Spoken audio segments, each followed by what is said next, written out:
everybody, and warm welcome to the Hypo Week first radio show.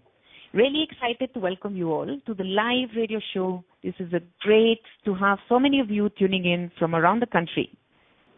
As all of you know, the Hypo Week is a right management initiative to energize, bring thought leadership, and engage the business community with one of the biggest challenges that organizations face today, high potentials. It's a fantastic week. So many of you have been participating in our masterclass, our webinars, tweet chats, watching our videos, and now joining us at the Hypo Week radio show for a second year in a row. I'm your host this morning. My name is Esther Martinez. I'm the editor-in-chief of People Matters. Thank you so much for joining us this morning. Very excited to have with us D. Shiv Kumar, Chairman and CEO, India Region for PepsiCo. Before I introduce you to our guest today, while he needs no introduction for many of us, let me remind you that the show is also live on Twitter with our hashtag #HiPoWeek. Please share your questions on Twitter and we'll be taking them live on the show as well. So we're ready to go. You're listening to the Hypo Week radio show on air.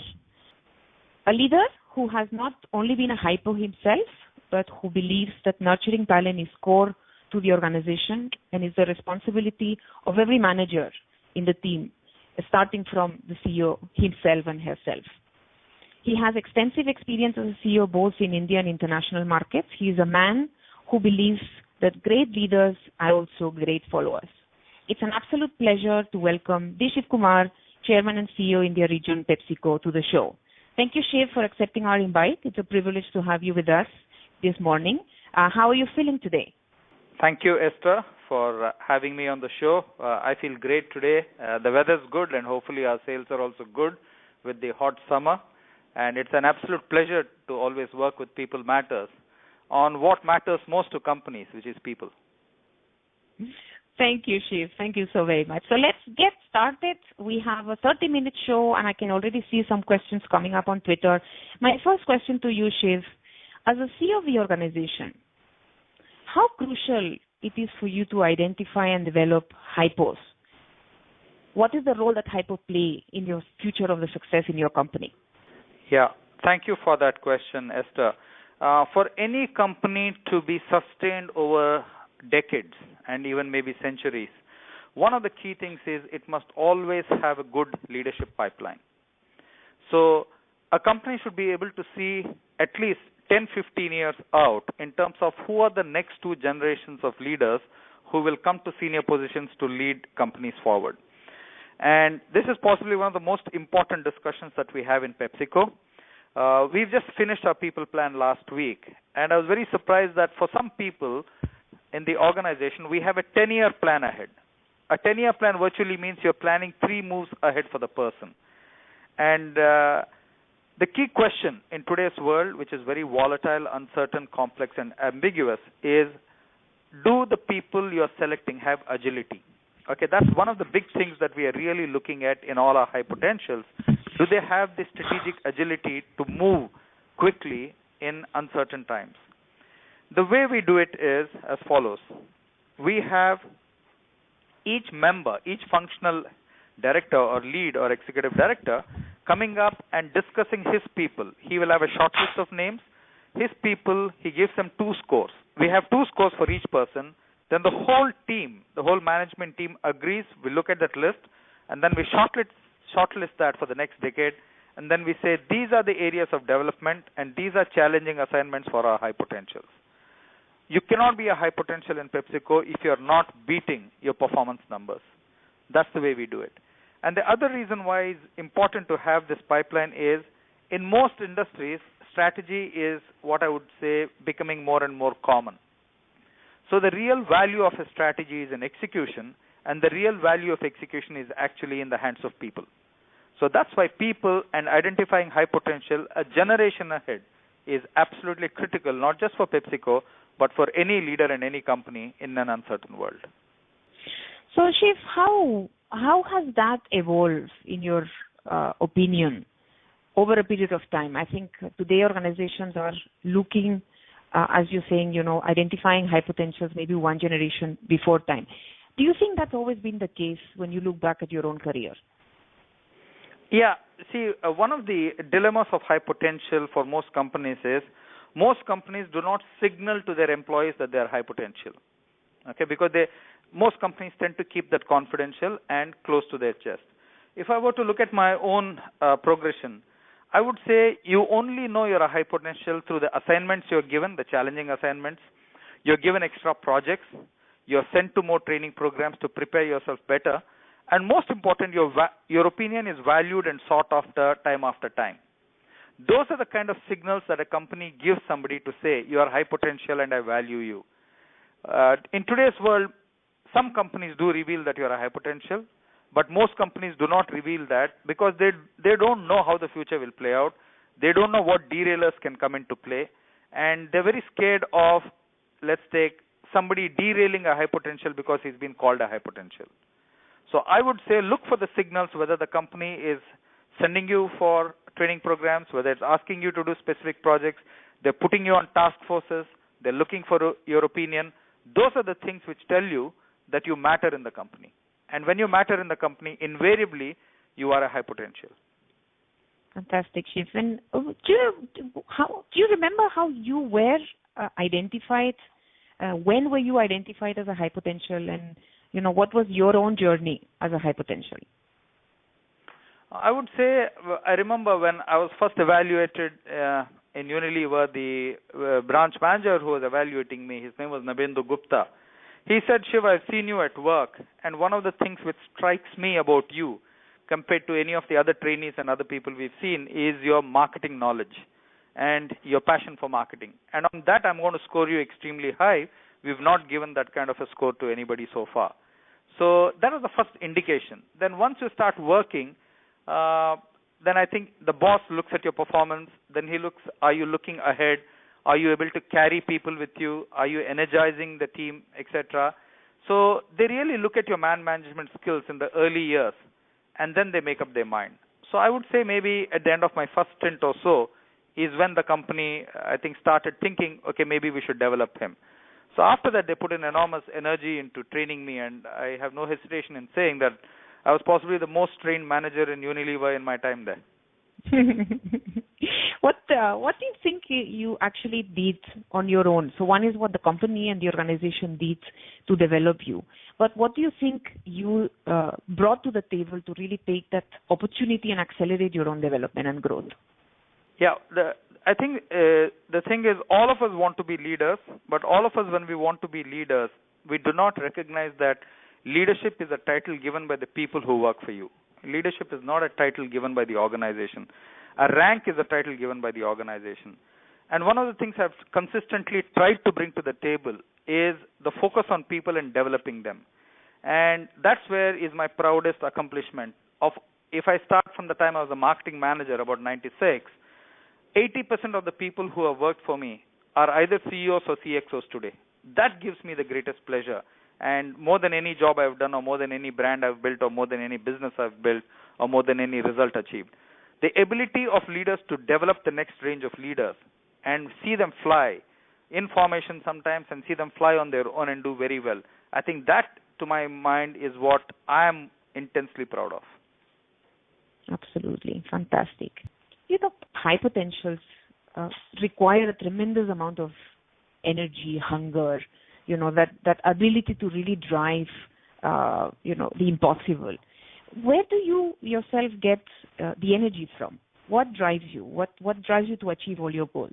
Yeah, that's a very good question. The key thing is you must always think of the purpose. Why are you in this? And I think at any level in the company, we should all work for one thing, which is building the institution.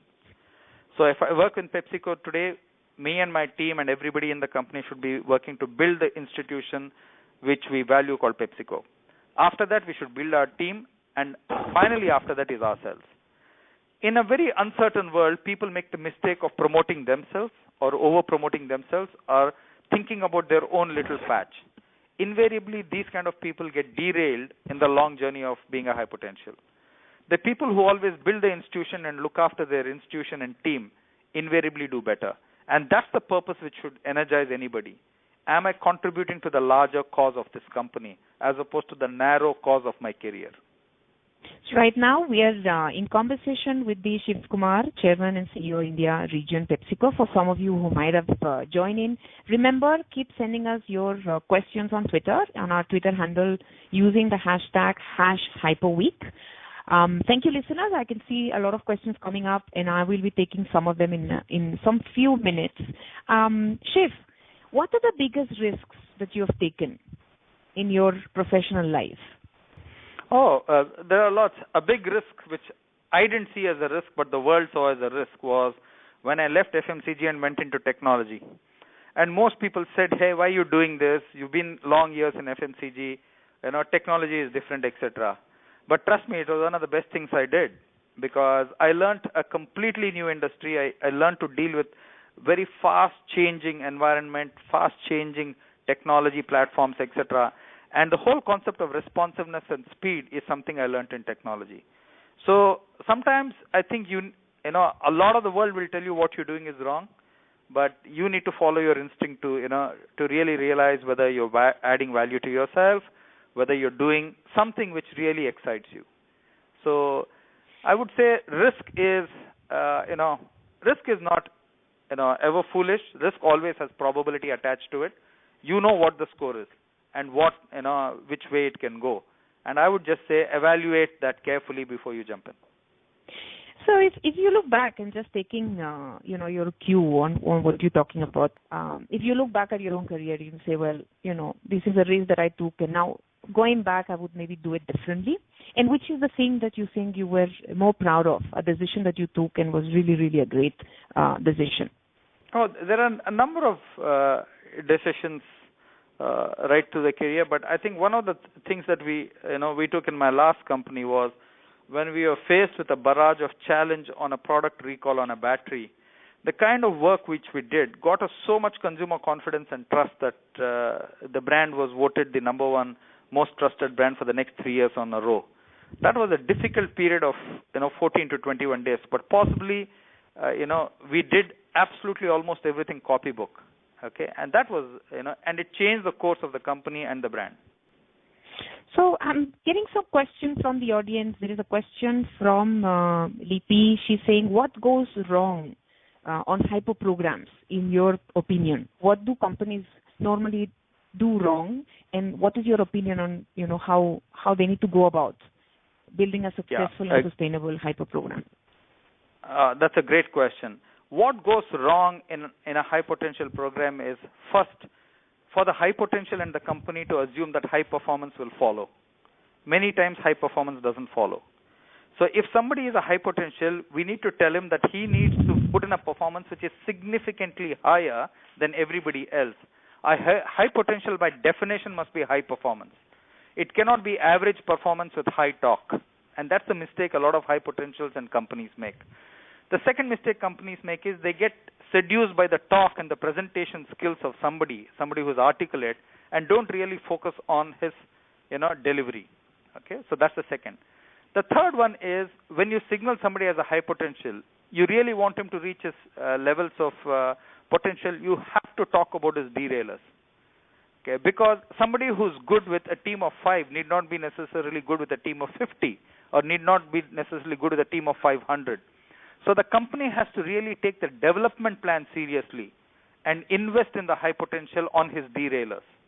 And many high potentials have significant derailers which suddenly pop up when they're in leadership positions, and then everybody says, hey, what happened? Why didn't we catch this before? And the trends would have been there quite before. And the other thing which I would do today is give all your high potentials an executive coach. Okay, somebody who's a good sounding board to whom he can go and work in an atmosphere which is non-judgmental. Those are the kind of things which go wrong with high potentials. So, Shiv, you were talking about giving an executive coach. What do you think is the role of the coach, and why do you feel in India we're not so used to really having coaches on our workplace? Yeah, the thing is, in India, we come from a very competitive society. So when you come from a competitive society and you do well, you think you know it all. But the whole concept of an executive coach in most cases is not about business. It's much more about the social side. It's much more about the empathy side. It's much more about the emotional side. Okay, so I think as a nation, specifically men, need to unbottle a lot more, and hence need a coach who can, support them, guide them in a non-threatening manner. So ideally, you could say, why doesn't he go to a boss? I'm sure that he can go to a boss and figure it out. But the discussion with a boss or somebody in HR will always seem to be a threatening situation if you are willing to disclose and if you're willing to, bare your soul and say, these are my challenges. And the same reason why people are not comfortable with executive coaches is also the reason why India is still not comfortable with psychiatrists. Okay, we somehow have a label that going to a psychiatrist is wrong when it could actually be hugely helpful to the individual concerned. So how do you influence that change?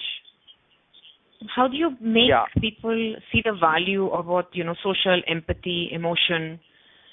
Yeah, so I would say, I think at a first level, giving them feedback almost at the end of every meeting when you see it playing out, to say, how could you have done this better? How could you have played this out better?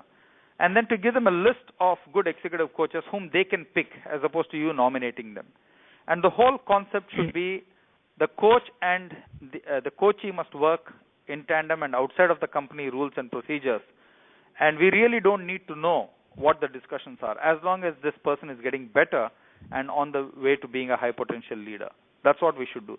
And we should do it in a manner that we are not judging the person. Because many high potentials and company people are scared that a company is always judging them. Okay, we need to be non-judgmental when we send them to coaches. So right now, listening to the Shiv Kumar, Chairman and CEO, India Region, PepsiCo, I can see the questions also coming up. We still have 10 minutes to go for the show, and I will try my best to take as many as we can. There's a question about what happens when a HiPo fails.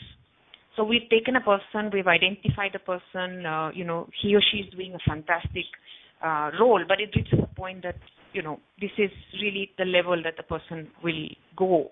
And if we push further, then there is a fear that the person may fail. How do we manage when a HiPo fails? So I would say if the high potential performance is impacted by conditions outside of his control, then we should always give the high potential a second or a third chance. However, if the high potential's performance is affected by his own behaviors, then we need to call it and have a specific chat with the high potential to say, these are big derailers in your career right now, and if you do not address them, then you really will not progress far. And that honest conversation is important, and many companies and bosses do not do that. So, Shiv, one question that's coming from Arpan. He's saying that if high potential programs have the fear to be too individual focused, are we losing out on the larger population and focusing on that group? That's a very good question. What is the danger of that? Yeah, that's a very, very good question. Thank you for asking it. And I've been saying this for a number of years now. I think high potentials need to be nurtured, but not at the cost of building a strong middle management. Because if you really look at a company, 80% of the workload as well as the performance is determined by what I call the solid citizens or the weight carriers in the organization. They are the people who really deliver. They are the people who know the process. They are the people who can make things happen. So in the pursuit of just doing things for high potentials, a company can lose focus on the solid citizens.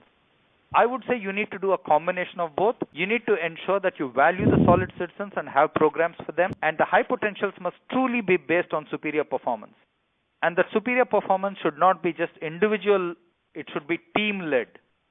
And that's where a high potential will be accepted much more as opposed to being a solo performer. So we are 6 minutes to go for the show, and I want to thank all of our listeners who've been participating, and I see so many of you who've joined from the beginning, so and actively listening. The Shiv, thank you so much for joining us.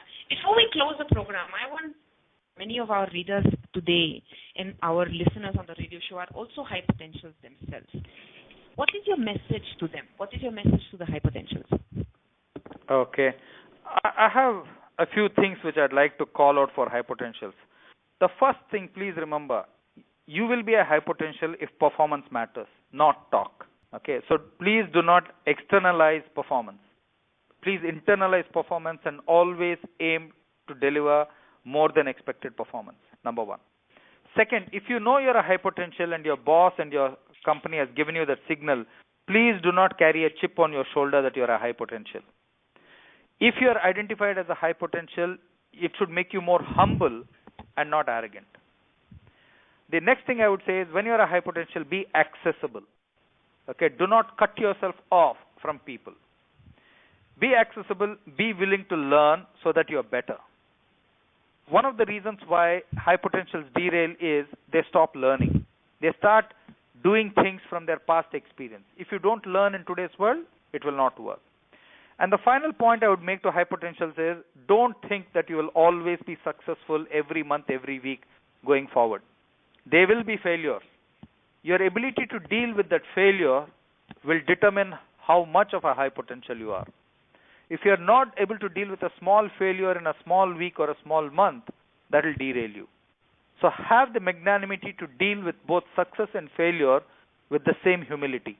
Then you cannot go wrong. Okay, so don't get arrogant. Keep learning. Learn how to face failure. Those would be my 3 big messages. Shiv, I would love this program to actually last for the whole day. It's been such a pleasure to listening to you. With this, we actually first radio show of the HiPo Week. We want to thank Shiv Kumar for being such a fantastic guest. A big thank you, Shiv, for sharing your insights and experience and to sparing your time with us. Thank you, Esther. It's always a pleasure to do this for you and People Matters. Thank you, Shiv. Just as a reminder that you can follow what's happening at the HiPo Week at People Matters website, peoplematters.in. Register for our upcoming activities this week. You can also follow #HiPoWeek on Twitter. We just listened to Shiv Kumar, Chairman, CEO, India Region, PepsiCo. His radio show will also be available on our archives, and we will be sharing the link with all of you to share with your colleagues internally. Tomorrow, do not miss out our radio show at 11 o'clock. Sushil Mehta, Executive VP Avantor, is joining us to talk live about performance and conviction and belief. So join us tomorrow at 11 o'clock in the morning. Of course, a big thank you to Right Management team for their support in making this happen. And thank you, each one of you, for tuning in live today. We will see you all tomorrow as we close our radio show. We wish you a great and inspiring day ahead. Thank you so very much.